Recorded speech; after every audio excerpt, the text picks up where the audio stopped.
Many of us as parents, when we came from other countries, we came from harsh conditions and we came to different harsh conditions.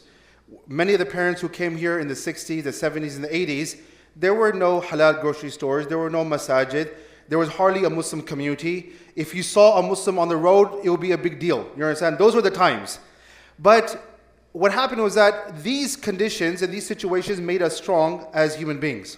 Then we had children here in this country, and we wanted to ensure that we gave them everything and they will not go through any difficulty what we went through. So as a result, we began to give them everything.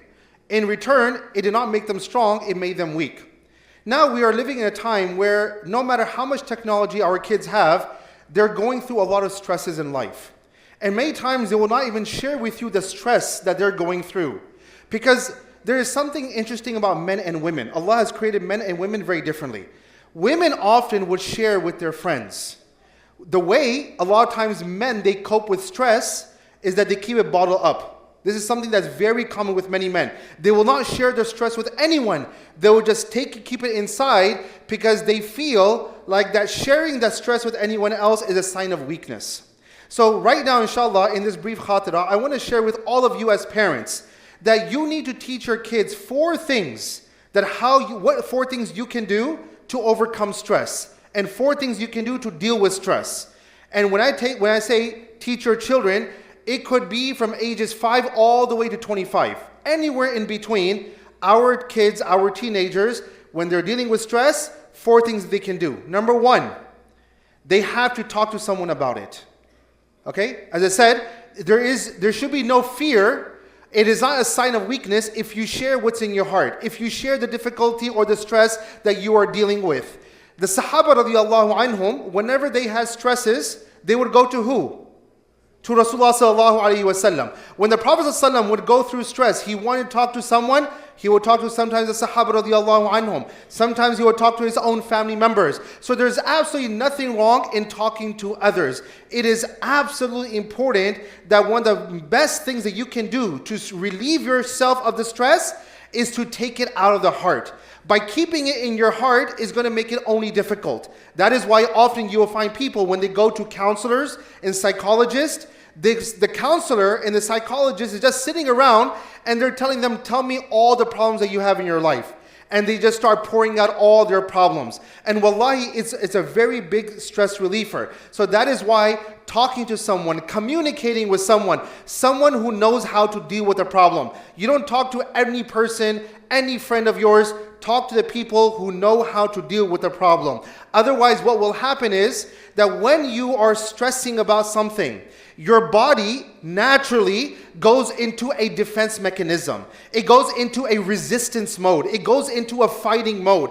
And when it starts to fight off the stress, it has to exert more energy. That is why people who are going through stress, their heart rate is usually more higher. Why? Because the body is exerting double the energy to fight off the stress. Why do they have heart palpitations? Why is their stress level so high? And it has an effect on their psychological well-being, their mental state, because the body is going into a resistance mode. But when you share with others, you talk to others, it's a great stress reliever. That's number one. Number two is always teach your kids and your teenagers to be around people who have a positive demeanor. There are people that whenever you sit down with them, the only thing they talk about is negativity. Oh my God, what's going to happen? Are we going to have to move from here? The Islamophobia. And they're just talking about things that are considered as negativity all the time. They're going to tell you about what the government is putting into their foods, what they're putting into our water, what's happening on top of the world, and they're dropping all these gases and so forth.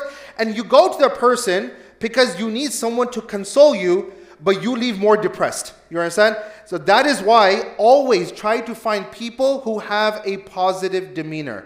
When the Sahaba radiallahu anhum would come to the Prophet ﷺ, no matter what challenge Rasulullah ﷺ was going through, he would never put his burden upon them. This is something you find with a lot of people. You go to someone because you need their help. But instead of you sharing your problems with them, they unload their burden on you. You understand? So the problem is that it does not help you, it helps that person. So that is why always try to be around people who have a positive demeanor. Number 3, always teach your youth that no matter what problems you're going through in life, it is not permanent. It is temporary. Every single challenge that comes from Allah Azza wa Jal is temporary. It's not going to be there forever. Today it's with you, tomorrow it will be somewhere else. And the only reason this is happening is because Allah subhanahu wa ta'ala, He wants to test our faith and He wants to test our iman. Are we going to fail or are we going to pass that test? Number 4, and this is the last thing inshallah, and so it will be a short reminder. The last thing is always teach your kids and your teenagers, whenever they're stressing about life, see, stress is a reaction to something that has happened or something about the future. When there's uncertainty about the future, a person begins to stress. Always remind them that no matter how much you're stressing, there is still a lot of blessings that Allah has given you. Focus on the blessings that you have. Do not focus on the things that you don't have. We often focus on what other people have, and we don't focus on what we have. And when I say what we have, we often think about materialism. House, cars, money. That's not what I'm talking about. I'm talking about every single blessing in our body. The fact that we're able to see. Can you imagine if we could not see? We are able to hear. Imagine if we could not hear. We're able to taste. Imagine if Allah took this away from us. There's so many blessings within our body that Allah has given us that sometimes we forget about those blessings and we focus on the things that we don't have. So these are 4 things. What is the first one? You need to teach your children?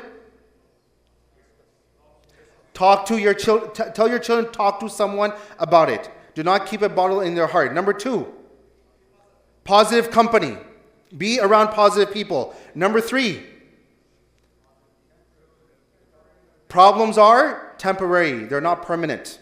They're not permanent. Okay? I'm going to die. Okay, no, you're not going to die. Everything will be fine, inshallah. You understand? And number 4 is always focus on the blessings that you have, not focus on the things that you don't have. May Allah subhanahu wa ta'ala protect our generations, upcoming generations. Wa jazakumullah khair. Assalamu alaikum wa rahmatullahi wa barakatuh.